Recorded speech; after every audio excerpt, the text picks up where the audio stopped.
and welcome to a very special Liberty Blue conversation with Hunter Hodies of Locked Penguins, where we are going to try and get to the bottom of what the hell is wrong with the Pittsburgh Penguins, who are a very talented team, but have had one of the weirder seasons. How are we doing, Hunter?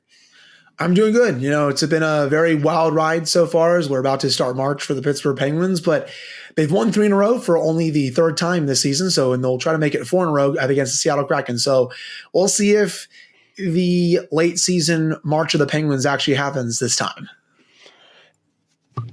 When we came into this season, looking at the Penguins roster, if you told me the issues, I would have, if I had to guess what the issues were, I would have said Jarry turned into a pumpkin again, and the bottom 6 gave them nothing again, because that was the issue last year.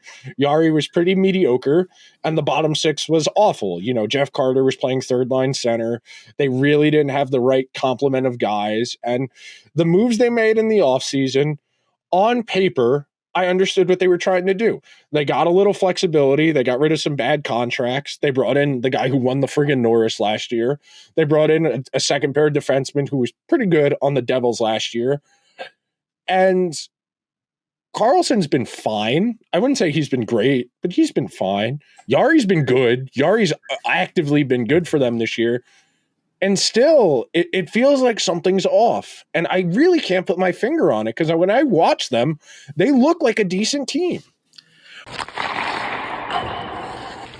Well, for a lot of the season, I would say the bottom 6 has not been up to par. I mean, Noel Acciari has given them not even a lick of offense. Matt Nieto's been out for most of the season. That was another one of Kyle Dubas' signings during the offseason. I mean, if there's one player that's actually been good down there, it's Lars Eller. I think he's actually been as advertised, and he's been arguably their best depth forward so far. Now, they are starting to get contributions, Nick, from a couple of their kids. Valtteri Pustin coming up from Wilkes-Barre. He's been really good in his second go-around now, and that's something the Penguins have been really missing ever since they kind of went back-to-back. They haven't had some of that youth in their lineup that can help out the core a little bit, just because, Wilkes-Barre hasn't had a lot of influx of talent ever since 2016, 2017. But with Pustin, he's the best of the Wilkes-Barre guys, and he's playing like it right now. Drew O'Connor, I think, has really come into his own as well. He has 9 goals this season. I think he's going to end the season with around probably 11, 12, maybe close to 15 goals. Probably won't get to 15, but it'll be close. He's giving them decent production as well. He's at least being serviceable on Evgeny Malkin's wing. But they've gotten nothing from Reilly Smith. That was another one of Kyle Dubas' acquisitions. And I loved the acquisition at the time because he was a good player off the rush. I think he was going to really help Evgeny Malkin, especially in transition. But that hasn't happened at all, just because he hasn't been able to score or do anything of note on Evgeny Malkin's line. It's why you've seen him go down the lineup. Now he's up the lineup just because both Brian Rust and Jake Guentzel are out, and we'll probably get to Jake Guentzel a little bit later. And then outside of that, you have the power play, which has been a complete disaster this season. If you would have told me that this team would have a bottom 5 power play in the league with all the talent that they have at their disposal, I would have laughed in your face. I would have been like, there's no way. But they've not been able to get any results. The coaching from Todd Reirden is not that good, and it has actively killed them in games. In my opinion, they have left at least 6 or 7 points on the table because their power play has not been able to win them games either late in regulation or in overtime. Where would this team be right now with 6 or 7 extra points? They'd be either A, a point out of a playoff spot, or B, tied for the final playoff spot with Tampa Bay, or potentially tied for third in the Metro with the Philadelphia Flyers. That has killed them. They also, I feel like, don't have a defenseman that's worth a damn outside of Letang, Karlsson, and Pettersson. I think Marcus Pettersson has turned into one of the better defensemen in the league. But after that, you have Ryan Graves, who's been a disaster. P.O. Joseph, who I'm not really sure what his long-term future is with the Penguins.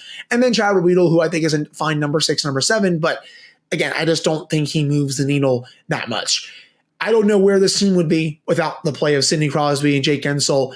And the goaltending this season, both Nedeljkovic and Jarry have been tremendous. But yeah, it's been a very weird season because their underlying numbers for the most part are pretty sound, but they can't finish. The bottom 6 has not been as advertised. Well, the bottom 6 has been as advertised, but they're not able to finish chances. And the power play has been a disaster all year. So yeah, that's basically the summary of all the issues of this team so far this season. All right, so let's unpack those one at a time.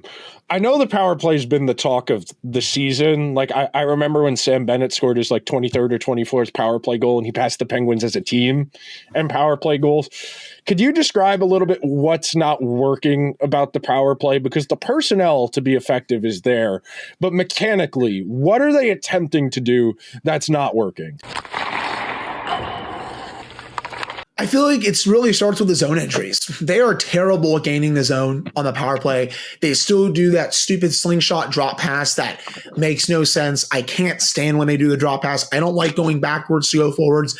I want them to get that out of there no matter what. As soon as they do that, that's going to improve a little bit.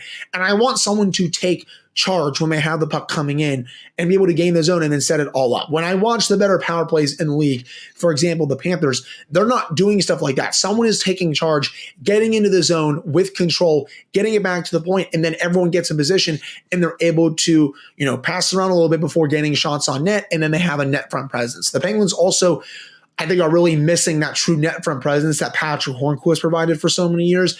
I think Jake Gensel is okay in that area, but he's not Patrick Hornquist. I think they're really missing that part on the power play. And I also feel like a lot of times they're missing that shoot first mentality.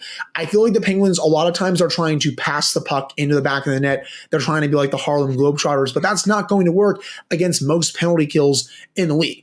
For the longest time this season, you would see Erik Karlsson of getting Malkin, Karlsson at the point, Malkin at the half wall, just play patty cake. Oh, you take the puck. Oh, no, you take the puck. Oh, no, you take the puck. And then whenever they would get the puck, they wouldn't know what to do with it. And sometimes they would kind of just try to force cross-ice passes. They would get picked off, Nick, and then they're going back down the other way. That's just not going to work in this league. And you and I were having a conversation about Mika Zibanejad a little bit before we started recording. That's kind of what the Penguins have been doing as well, whether it's Malkin or Karlsson. They just try to pass it to areas that where the penalty killers are, and they're like, oh, thank you very much. We're just going to take this and either clear or potentially have a 2-on-2 or even a 2-on-1 rush. So that's been a disaster. The Penguins have also given up quite a few shorthanded goals this season, 8 to be exact, which is one of the higher marks in the league. They've allowed 3 shorthanded goals in the last 5 games. They are just not taking care of the puck when they're on the power play. And it's a chore to watch. No one, it feels like, knows what they're doing. They try to interchange the players. So this player comes off for this player, but that's not working. I mean, you're putting Lars Eller on your top power play, and I like Lars Eller, but he's not a player that you want on your top power play. Jeff Carter, I think he's been a bit better this year, but he's still not the player that he was 2 years ago, but he's getting power play 2 minutes. That's not what I want to see either. They haven't made a single systematic change to this unit, and it has killed them all season. It's on the players and it's on the coaching staff to get this right, and they have all failed at it. This is not just on one select player or one select unit. It's on everyone that the power play is where it is so far this season. One last thing on the power play before we move on. So mechanically, if I'm visioning this in my head, what is their primary look? What are they trying to facilitate? Is it a shot from the circles? Is it a shot from the point with rebounds in traffic? What are they trying to facilitate as their primary power play look? Man, I wish I could give you a true answer, because at times it looks like they don't even know what they're trying to facilitate on the power play. In my opinion, what they should be trying to do is feed Evgeny Malkin one-timers, because I know Gino has lost a bit of a step, but he can still fire the puck from the right half wall better than a lot of players in the league. And even if the puck doesn't go in, you can create traffic, create rebounds, and if you're in front of the net, you can just punch it right there. But the Penguins, for some reason, don't want to do that. They just want to keep overpassing. They do try to feed Erik Karlsson for one-timers, which I also support as well. But it just feels like they're not trying to actually get to the high danger areas of the ice to set up scoring chances. I mean, I have barely seen them feed someone in the bumper spot for a one-timer. The Capitals are doing that very often when they had their very mint power play, when Backstrom was healthy, when Oshie was really good a few years ago. But the Penguins, they've kind of gone away from trying to get to the high danger areas, it feels like. I mean, at times they've done it. And last week, heck, against Montreal, they fired a shot from the point, and Brian Russ was right there to redirect it in. It's like, wow, yeah, going to the net on the power play works perfectly, but they're just not wanting to do that for some reason. I like that they have Sidney Crosby behind the goal line, because I think behind the net, he's one of the best players in the league. I mean, he's already one of the best players in the league to begin with, but I think behind the net, there's not many players that can do what he does, especially with the vision that he has. But it feels like they're just going through the motions a lot with this power play, trying to set up chances from low danger areas, and they're either blocked or they just get sent back down the other way. And that leads to them trying to get into the zone, and a lot of times failing because they don't fully know how to get into the zone at this point. It's a broken unit. And I don't think it's going to get better until they probably have to get a new power play coach at the end of the season. And honestly, with that, I'm not sure how much it's going to help just because of how much talent these players have. But that's not going to matter if they don't listen to what the power play coach is trying to tell them what to do. Because, I mean, I think in a way, I don't feel like Tar Reardon is telling them to play this poorly, but I also don't feel like the players as well just want to listen to what he's telling them, and just they want to kind of do their own thing. And that's just not going to work. No, absolutely not. When you get outside of structure on the man advantage, that's typically when you get into these ruts and these lulls where it doesn't work. As far as Erik Karlsson, I understood the idea. The one concern I had was that he has real overlap with Letang and their functionality as players, and that coaches struggle when they have a lot of players with similar skill sets because they don't want to overlap. They don't want to step on anyone's toes. I know the power play usage was a real question mark because Letang had been quarterbacking that power play for so long. How would you assess Karlsson's year one in Pittsburgh so far? I honestly think he has been as advertised for this team. I know he's garnered some haters from some fans. Even a couple of people in the local media have really gone at him for some of the defensive plays that he's made in his own zone. And don't get me wrong, I think Erik Karlsson has had some bad, and I mean bad games this season. He was awful against the Flyers last Sunday, probably one of his worst games of the season. But you know what he did after that, Nick? He responded in Vancouver and made one of the best plays I've seen him make all year at the blue line, where he faked out two Vancouver players, because if he loses the puck there, that's a 2-on-1 the other way, and the Canucks probably bury that chance of how they're shooting this year. But he was able to fake out both defenders, get it to Reilly Smith, and then that set up the overtime winner that he eventually had after Demko made that insane save on Lars Eller. So when he's making those types of plays, he is in his element. And he's been making more of those plays more often than not this season. I went over the data on my show on Wednesday with Patrick Damp, and when he is on the ice, he's a net positive. When Karlsson's on the ice, the Penguins have 55% of the shot attempts, around 57% of the scoring chances, same with the high danger chances, and around 56-57% of the expected goals. He is playing really well offensively and is setting up chances, but the puck is not going in the back of the net because the Penguins are the worst finishing team in the league. He has 43 points in 56 games right now. I know I'm not a full counting stats person, but that's a 60-point pace over an 82-game season. And yet people are talking about him like he's an anchor on this team, or that he's one of the worst players and all this other stuff. I feel like a lot of people just don't fully know what they're watching. He's made mistakes. I can fully say that. He's had bad games, but to say that he has not been one of their better players this season, to call this trade a disaster because they're not in a playoff spot right now, I think that's short-sighted, because the trade was not a disaster at all. They got one of the best players in the sport, and they also dumped a lot of bad contracts that were going to make the team worse for this season. I also would much rather watch Erik Karlsson do his thing than Casey DeSmith, Jan Rudema, Kyle Granlund, and Jeff Petrie do their thing for this team, as we all saw last season. So at the end of the day, the trade was fine. And while I know they're not in a playoff spot right now, that's not his doing. That was a good move by Kyle Dubas. And some of those other moves I feel like have not worked out as he thought they would, and that's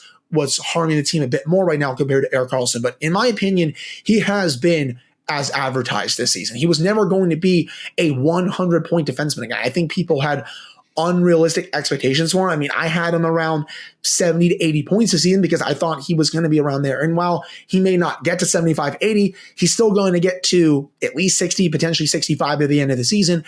And I think that's good enough, in my opinion. I mean, that's some really good production from your number one defenseman.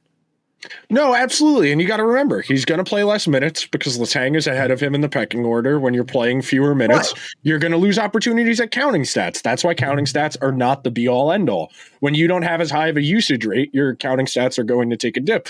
And Karlsson's always been a leverage player. Even when he was the best defenseman in the world in Ottawa for those 2 or 3 seasons, and even the one year he was playing on one leg, he's a high leverage guy. He's always going to have a lot of turnovers because of the amount he plays the puck, but that's part of the implied risk of taking a player with that much physical talent, that you have to give them that leeway to make those mistakes. And you mentioned the other players, the other things. So let's start with Smith, because I think Reilly Smith is a very interesting player. I think a team that adds him at the deadline, I mean, he could just go back to Vegas, which would be kind of funny in all honesty, but what hasn't worked there? Because it feels like the Penguins have been trying to find a good complementary wing to play with Malkin forever, and they just haven't gotten the right guy. Like, no matter who they've tried, it just hasn't worked. What specifically about Reilly Smith's game hasn't worked?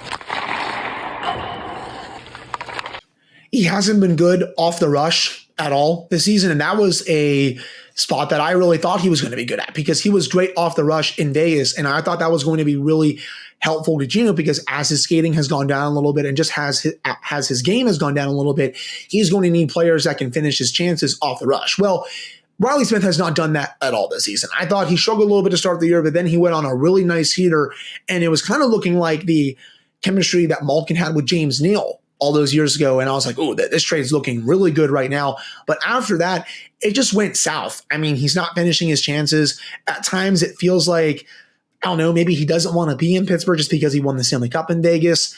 But I don't know. This has been a very weird player to analyze, because they got him for basically nothing right around the time of the NHL draft. He was going to be Jason Zucker's replacement. He had a really good year last year in Vegas. I expected him to follow that up, especially playing with Evgeny Malkin, and it just hasn't happened. And you've seen him bounce around all over the lineup, whether it's on the third line. Now he's up with Crosby line just because of the injuries to Jake Gensel and Brian Rust.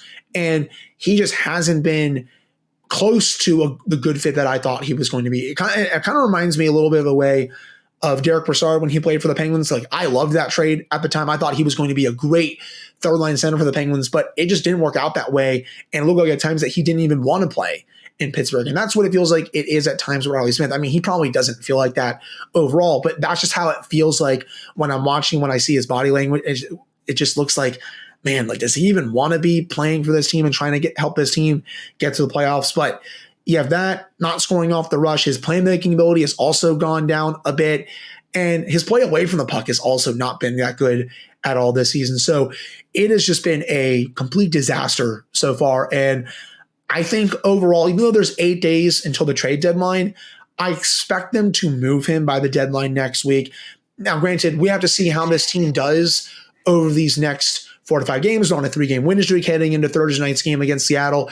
If they are able to string together a pretty good streak here, I think that will allow Kyle Dubas to not blow up this team, maybe like the way he was thinking about a week or two ago. But I still expect him to make some sort of moves at the deadline, and I would expect Smith to be one of the players that go, because I think a team will still try to trade for him and see if they can get some value out of him. The other big offseason move was Graves. Ryan Graves has been a interesting player both of his stops before Pittsburgh. In Colorado, he was decent. And Jersey, he was okay. Last year on a really good Devils team, he had really strong underlying numbers. The transition stats looked good under the hood. The zone exits, the transition play was there. I understand what Dubas was thinking in bringing him in.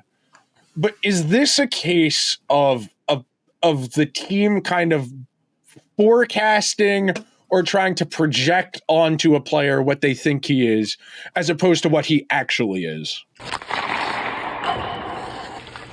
I feel like that's part of it. I know why they signed him. They needed to replace Brian Dumoulin, who had been a mainstay on the blue line for a very long time, and he wasn't what he used to be these last couple of years. And that's fine. He got a bit older. There's a lot of mileage on those skates. He moved on, and that's fine. He was a very instrumental part for the Penguins, but you had to find a way to replace him.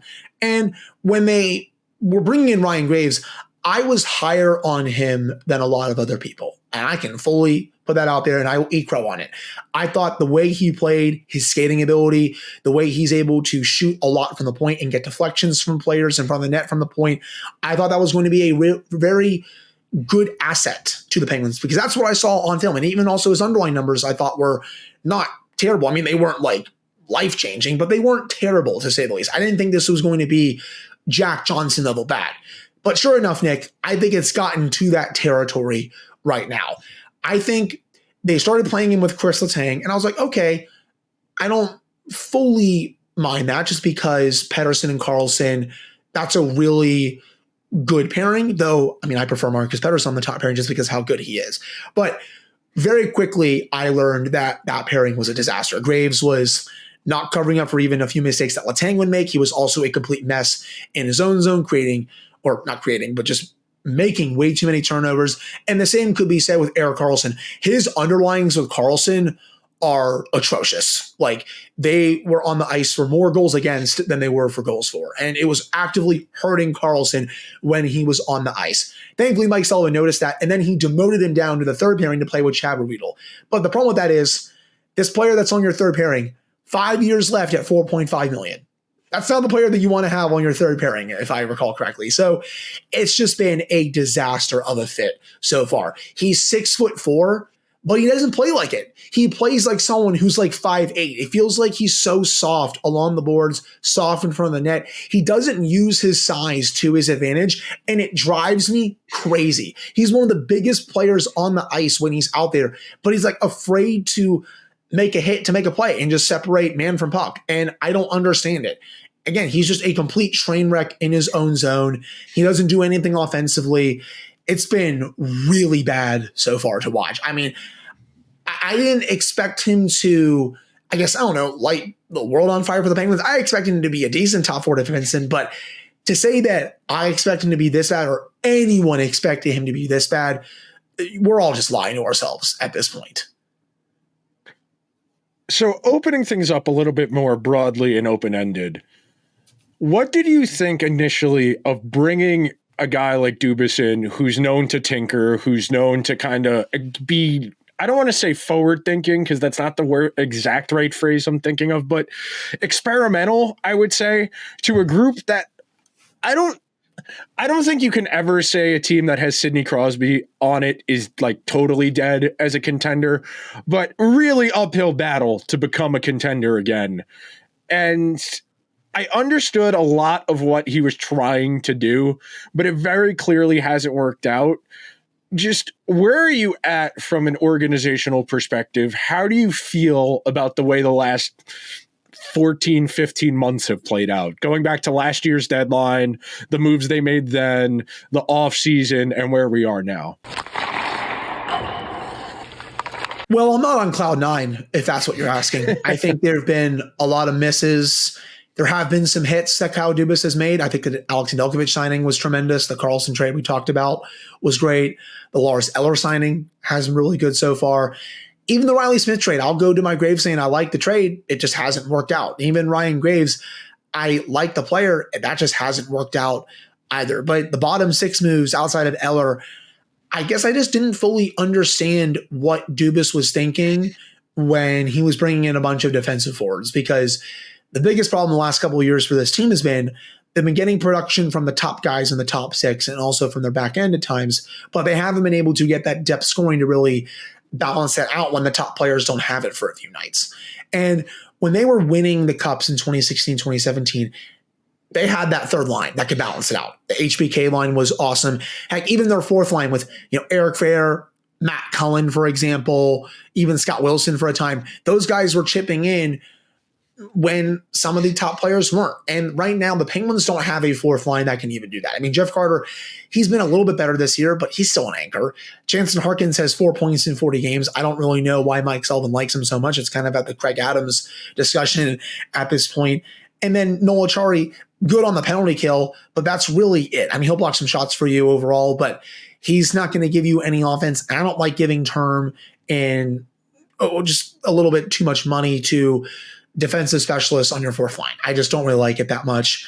And Matt Nieto hasn't worked out, but he's also been banged up all year. The third line, that's gone through a cast of musical chairs, putting players in, putting players out. They seem to have found something a little bit with Lars Eller. Emil Benstrom has been a decent find so far. I like the return on investment he's provided in a shorter sample size. We'll have to see how that plays out for the rest of this season. But it's just been a lot of, I guess, feeling a bit mixed overall about where the organization is going. I'm not saying that this team is cooked for the foreseeable future, but I'm not saying that this team is also in good hands. I'm kind of at the point where it's just kind of a C grade, kind of an average grade at this point. And I'm going to give him a full offseason before I fully judge him. I think some people are being a little too harsh on him overall just because he only had a month to do stuff for the draft, free agency. And while I get it, some of the moves were not that great on July 1. I gave him a C for that, and I'm going to stand by that even to this day. I want to see what he can do for a full offseason, especially if this team misses the playoffs. I want to see if he can finagle his way out of some more deals, like the Jeff Carter deal's up after this season. That's not his doing. That was Ron Hextall's doing. You have a lot more cap space this season, not as much as last season, but you still have quite a bit that the Penguins are not used to. The cap is going up. How are you going to use that? Are you going to use it wisely, or are you going to use it to add potentially more anchors to this lineup like you did last year? You don't want to just throw away all that cap space overall. So I'm kind of, I wouldn't say I'm at a crossroads, but I'm kind of just at the point where I need to be shown something about where this team is going for the foreseeable future. Show me that you have a full plan in place. And in my opinion, what that plan should be is to go for it for next season, because I think that's going to be your last best chance in this era. And then if it doesn't work out, then maybe you can look at a larger retool, potentially blowing this whole thing up. But I think you owe it to Sidney Crosby with the way he's playing. You owe it to the core overall to give this one last go around and actually finding players that can help them on nights where they're just not playing that well. I've been saying that for the longest time now. You mentioned, Tim, how much of this current predicament would you say, how much of the problems of the Penguins today stem from Ron Hextall's decision-making and kind of, because I know there's a lot of conjecture amongst Penguins fans that basically Hextall killed any last chance they have of winning a Stanley Cup with this group. Do you think it's that extreme, or is it a little bit, or is there more at play than just a few bad Ron Hextall decisions? He was awful. I'm not going to beat around the bush there. Yeah. I mean, the Raquel deal right now that he signed is looking really bad. I mean, he was great last year, but I mean, I didn't expect him to be this bad this year, but man, it's just not looking good right now. And if that continues, I mean, good luck trying to find a taker on that contract unless you eat a lot of it, I think, at this point. But we all know how bad the Granlund trade was. The Matheson-Marino trades were disasters, and they turned out to be disasters. I actually thought at the time that I could see a world where maybe you come out on top, because I like Jeff Petry's game in Montreal, but he wasn't a good fit with the Penguins after watching him for, that last season or two. And, that's what happens sometimes. But his moves definitely killed any chance that they had at making the playoffs last year. But now, granted, Dubas was able to get out of a lot of the mess that Hextall created. There's still some bad deals on this team. There's still some bad players on this team, but he was still able to have enough cap space to work with over the offseason to make significant changes to this roster. And he did, but a lot of them just haven't worked out. There was a reality where you could have made better changes to this roster that could set this team up for more success this season. And Dubas was not able to do that on July 1. That's why I gave him a C grade. So while, yes, Hextall destroyed this team during his tenure, and he deserves all of the blame for that, I'm still not going to fully absolve Kyle Dubas from blame, because while I understand that he inherited a mess of a situation, he still created a little bit of his own mess by signing some of these players like Ryan Graves, for example, to really bad contracts and kind of handcuffing himself in that regard. Now, Raquel, that's not his mess. Brian Rust, I think the contract may be a bit steep, but he's also played really well this year, so I'm not really going to kill Hextall that much for that one. But, just with the predicament that they're in, a lot of this is Hextall's doing. But still, this is now some of Dubas's mess to clean up as well. And I'm going to be really curious to see what he does over the summer to change out this team, maybe make some hockey trades so that this team can have one last go around with this core before they potentially call it quits. I struggle to describe what Sidney Crosby's done over the last 2 or 3 years, because it's such a different game than he was playing even like 5 years ago, where it's just, he's not as physically explosive or fast. He's just smarter than everybody else, and he's got great positioning, and he uses his body to create space. He's a full-blown grinder. That's what he is. He really kind of does play like, a bottom six forward. It's just he's the smartest player in the league, and he's still got the hands. I mean, we were talking about it the other day in regards to the Canucks game when the overtime period started and he dipped his shoulder and got around Quinn Hughes. I thought that was the game.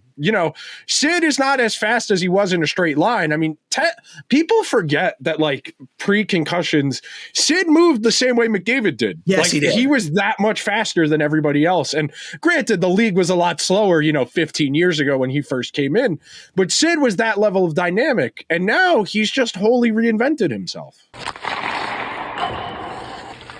I agree. And, people watch McDavid now and they're like, oh my God, this guy's one of the fastest players we've ever seen. I'm like, Sid played the exact same way when he was a kid. I mean, I always say Connor McDavid is like a modern day clone of what Sidney Crosby was when he was 21, 22. Like, they're very, very similar players when they were both in their peaks. I mean, I know McDavid's in his peak right now, but when Crosby was in his peak years, age 22, 23, 24, he was playing the same exact way that McDavid is playing right now. But yeah, he has changed his game a little bit. He's gotten to be a bit more responsible in his own zone. He's not the skater that he used to be, but he still gets to the high danger areas of the ice and is able to bury quite a few chances. But also his playmaking ability has gotten even better over the years. And I can't believe I'm even saying that because of how good of a playmaker he was when he was in his prime, but he still sees the ice so well. He has beautiful vision when he has the puck on his stick.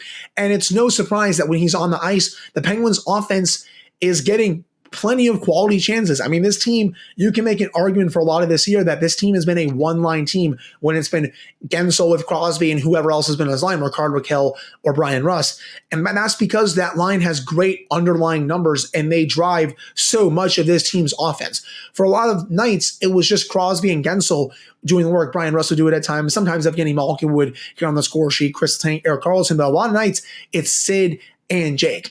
And with also the way that Sid's able to win puck battles along the boards, I mean, he's so strong below the red line, right? I mean, it's so hard to get the puck off of his stick, even when he's 36. And that's another reason why, he's so hard to stop at this point. And he's doing stuff at age 36 that we haven't seen in quite some time. I mean, I know this team might not make the playoffs, but he deserves at least some votes for maybe top 5 in the Hart Trophy with how he has played this year. Again, he should not win it. That's Nikita Kucherov, Nathan McKinnon. You can throw a couple other players in there too, but he should still be at least getting some votes for the way that he has played this season. He has single-handedly kept this team from really bottoming out. He's trying to put this team on his back down the stretch. And since Jake Gensel went out, they're 4-1-1. They've won 3 in a row, and they're trying to make it 4 in a row. And a lot of this is his doing. He's trying to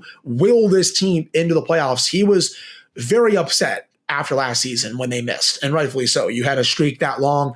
You don't want to miss the playoffs now. And he wants another go at this to try to get a 4th Stanley Cup with this score, and you're seeing it on a nightly basis. And you said for the overtime play, man, I mean, I thought that was game over too, because he made that patented play when he has the puck on his backhand, and we all know how good his backhand is.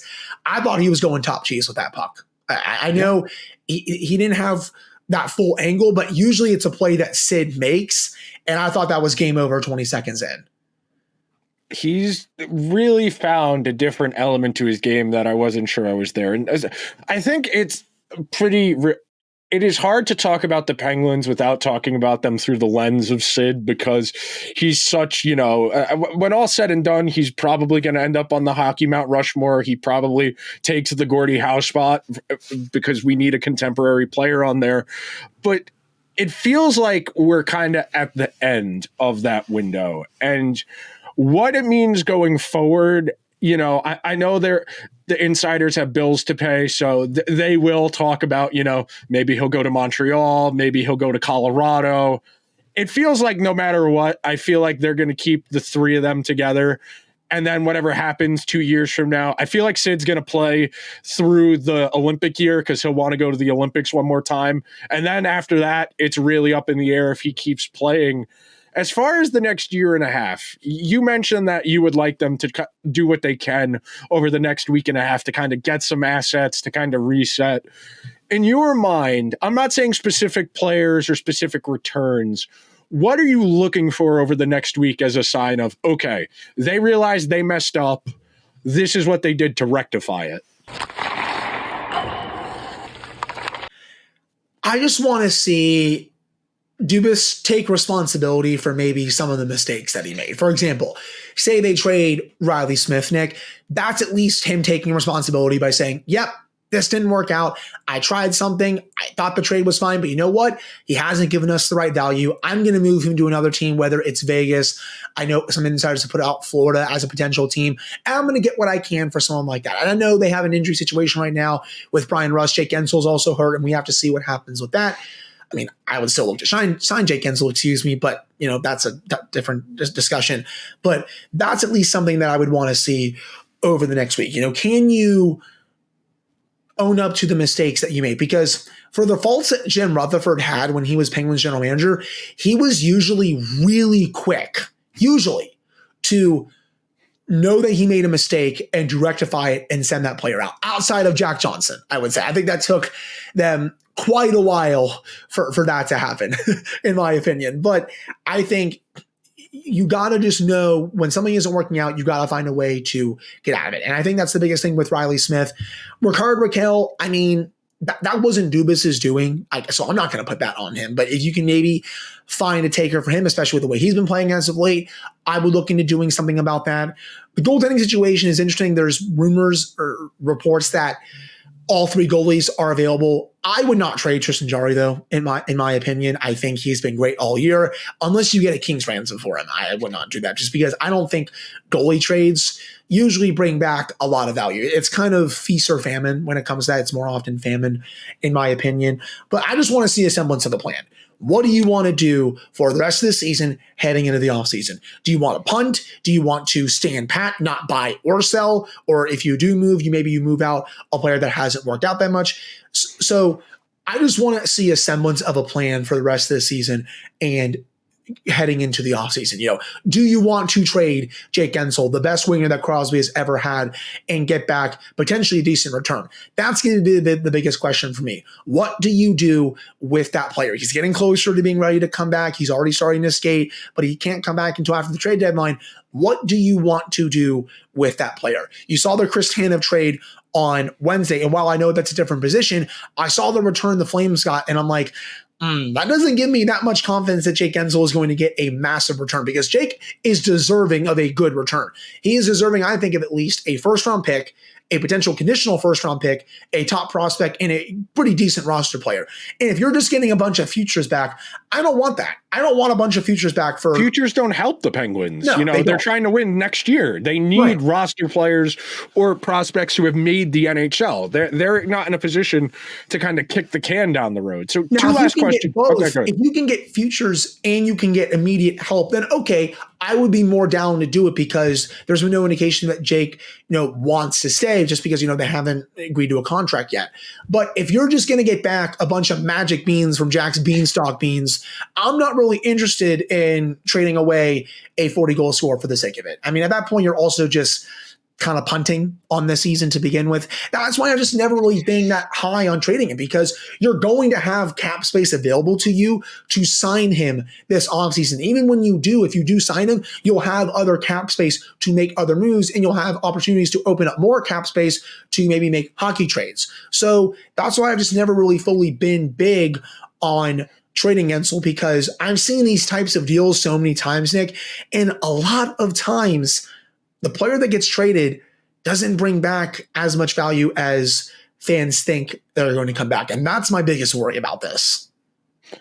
So two last questions for you before I get you out of here. Number one, do you feel like Mike Sullivan has kind of, I don't want to say run his course, because that's not fair to a guy who's won 2 cups and is a good coach, but do you feel like not having the fire the coach ejector seat kind of hurt them this year? Do you feel like it's not that Mike Sullivan's not a good coach, it's that when you're in one place for a long time with the same people, that eventually they need a new voice to kind of get them going again? Do you feel like that's kind of been the case this season? You can certainly make that argument. I mean, I've loved Mike Sullivan for quite a long time. I think he's a top 5 coach in this league. I think he's going to be a very good coach no matter what happens after the season, whether they decide to keep him or whether they decide to mutually part ways. But I mean, the biggest question I have is, if you say you fire Mike Sullivan, is the team going to respond to a new coach? Sometimes they don't. I mean, you're seeing it right now on Long Island. The Islanders fired Patrick Waugh.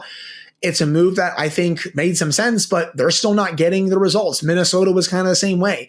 They fired Dean Evison. They hired John Hines. I mean, at times they responded to him, but other times they don't. It's a hard line to walk, in my opinion. And there are good options out there, I think, to replace Mike Sullivan. I think Dean Evison will be high on my list. Craig Berube, I would put Jay Woodcroft up there as well. But you also have to mingle with the fact that Sidney Crosby loves Mike Sullivan.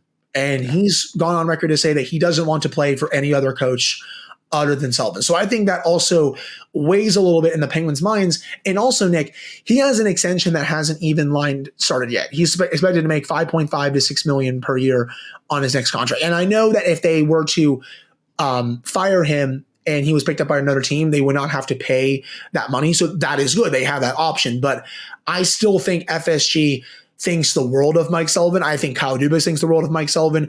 I do not think they are going to make a coaching change at the end of this season. I would kind of be surprised a little bit, but also in a way, I feel like I wouldn't be that surprised just because he's been there for so long. I mean, usually coaches don't survive this many failed seasons. They haven't won a playoff series since 2018.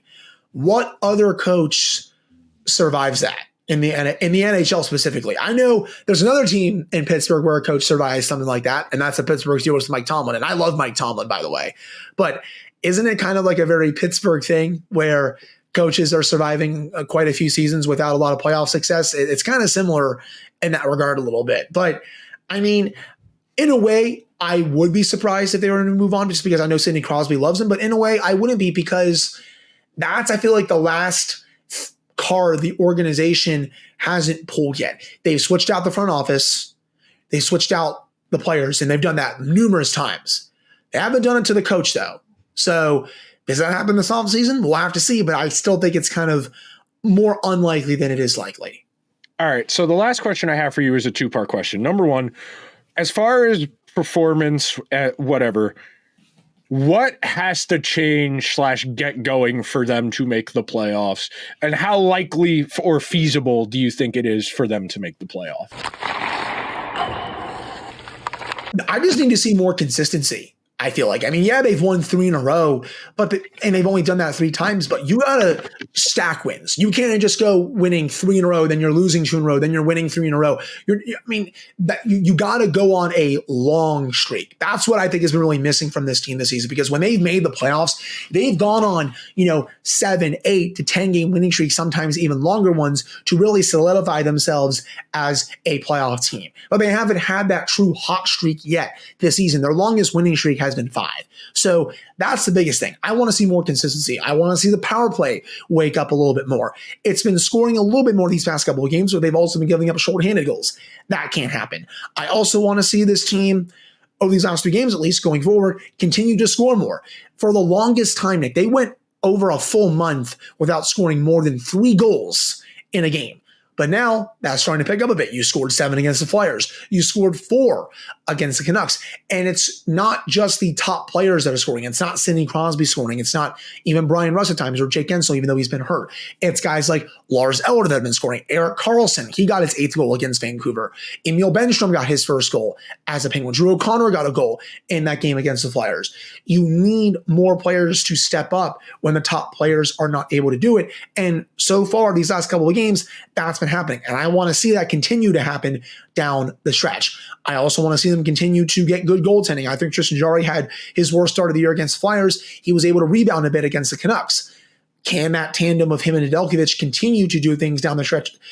if they're still intact, because we'll have to see if Nedeljkovic gets traded at the trade deadline. But that's what I'm really looking for from this team down the stretch. Give Kyle Dubas a reason to not blow this team up over the next week. Since he made his comments to the media, the team is 3-0. That's a good start. But is a potential 6-1-1 stretch going to be enough to sway him? We'll have to see. I think at the very least on this road trip, you need to win 2 of these next 3. You're playing 2 teams that are close to you in the standings, even though they're in the Western Conference. You need to be able to beat teams that you should be able to, just because of how close they are to you in the standings and how similar results they've gotten. So that's really what I'm looking forward to for the rest of the season, I think, at this point. Okay, and the last thing. What is something about the Penguins you want to talk about, Hunter? What's something you want to talk about the Penguins about with me right now? Anything you want to talk about. You've got one line of questioning / conversation. Ooh, man, that's tough, because I feel like we've hit on like all the issues for this team and just everything about the Penguins overall. But one thing I would want to talk to you about. Okay, well, this is kind of interesting. Obviously, I know you come from a Rangers background. When did it get to the point for you that you were able to respect, I think, a lot of the core players on the Penguins, but notably Sid? Just because I know Sid, when he was younger, like, I'm not going to beat around the bush. He was definitely annoying. Yeah, he was annoying. Annoying. You could call him a complainer. That's what captains do. But when did it get to the point for you, Nick, where it was like, okay, I'm kind of done with that, and I just got to just respect him for how great of a player he is? When he remodeled his game, when he started playing like some schmuck from Saskatchewan trying to stay in the league. When you're that good, but you're willing to say, okay, that's not what my team needs. My team needs me to be strong on the puck. It needs me to win these board battles. It needs me to facilitate more than make plays for myself. We talk about it I talk about it all the time in regards to basketball, the way LeBron remade himself as a facilitator when he went back to Cleveland the second time to really kind of to augment what guys on the team were already good at. That's the thing, man. I mean, Gensel's put 240 goal seasons up playing with this version of Sid.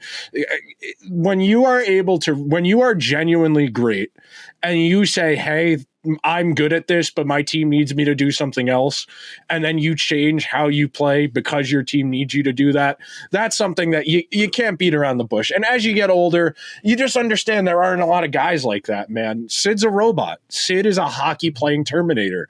He could probably play till he's like 45, the way Messier did, if he really wanted to, just because some of the components of his game will always work. He's always going to have that ridiculously strong lower body where you can't out-leverage him. He gets lower than you. You're not knocking him off the puck. He's always going to have that brain. He's always going to have those hands. If he wants to, he could easily keep playing, another 5-10 years, because the parts of his game that work, those don't go away. Like, sure, he's going to get slower, but he's not overly fast now. He's agile. He's pretty good at shiftiness and being deceptive and moving laterally, but straight line, he's not that fast anymore. But to reinvent yourself, that's something I've always been really interested in, because, that's one of those things a lot of people don't get opportunities to do that in sports. A lot of guys, if what got them to the league stops working for them, they're out of the league. But when you're that good, you can change how you want to play. Yeah, no, I completely agree with you. And it's been a lot of fun to just watch him remodel his game the last few years and just continue to put this team on his back. I'm cherishing every game I get to watch from him at this point, because I know it's been a hard season overall and a bit disappointing, but seeing him do what he does on a nightly basis, it's special. And it's not going to be around for much longer, because, we're on the back nine at this point. I mean, I still remember when I was a little kid watching him just make guys look silly, and he's still doing that to this day. And he's 36 years old. He'll be 37 this summer. It's a treat to watch him do this thing. And it's awesome because he had so much hype to live up to when he was drafted, and he has more than exceeded those expectations. I mean, I would have him as the 5th best player of all time right now, but you can make the argument by the end of it, it could be 4, I think, at least. I mean, a lot of that's ultimately going to come down to subjectivity. I think the era adjustment stuff does throw some people for a loop, right? Where the old heads are always going to argue that the guys who played back in the day were better, and us younger guys were going to argue for the contemporary players. I think the players will just keep getting better over time, ultimately, which is why, each player within the context of their era, Sid's undoubtedly the best player of his era. There was a point there where Ovechkin was close, but Sid's longevity has really kind of pulled him away, where he's the defining player of his era. We have been spoiled as hockey fans, and we can end the episode on this note. The league was coming out of the first lockout in the history of professional sports over a labor strife that canceled an entire season. And the league put all of their hopes on two kids, on Ovechkin and Crosby being the guys to lead them out of the abyss. And they did it. They absolutely did it. And it's not often where the guy who's promised as the prodigal son delivers to the degree and then supersedes them like that. There's no doubt in my mind. There's no doubt in my mind that Sid has overpassed and surpassed every single expectation that's been laid upon him. I mean, he's the face of the sport. He's arguably the face of a country, if you want to go that far. I mean, you see the way the other guys in the league talk about him. Like, I forget who said it. I forget if it was McDavid or McKinnon who said it, but they were talking about hypotheticals for like the Olympics in 26. And I forget which one it was, but they were like, you think I'm going to make Crosby play wing? Come on now. Like, they all recognize it. If everybody in the league says you're that guy, at this age, you're that guy. Yeah, I 100% agree. And, his legacy is already, good forever. Yeah. He brought 3 Stanley Cups to this organization. For a time at one, maybe people could have said like, oh, he was underachieving. But once you won that second one, then you got the third one. It's like, okay, yeah, like no one is going to ever say anything bad about you now. I mean, a lot of the rest of this is kind of just the icing on the cake, I feel like, in a way. I mean, if he's able to get to that 4th Stanley Cup, I mean, you're kind of even more in that immortality stage, especially if he can win that one with Gino. I mean, him and Gino would, they're already one of the best duos to ever live. But I think if they win that 4th one, you could certainly make that argument, to be honest with how, if they're able to get that 4th one. I know it's, maybe more wishful 3 thinking already. You got to think about it within the context of his era, though. 3, he's got the most of everybody in his way. It's him and Pat Maroon, and Pat Maroon doesn't count. Maroon has 3 Stanley Cups, but he wasn't the guy on those teams. Sid was the guy on all 3 of the teams that won the Stanley Cup. He's undoubtedly got the best resume of anyone in his era, and he is one of the 5, in my opinion, 4. I would put him over Gordie Howe as the 4th, or even arguably, if you wanted to argue, he's the 3rd best player of all time. I could get that far with you too. He's genuinely been everything. He has been everything the league and the team needed him to be. Yeah, I don't think I have anything else to add overall about that. All right, that's enough Sid glazing for a Rangers podcast. Thank you, Hunter, for stopping by. It's always good when we can get outside opinions on teams around the league. Talk to you guys soon.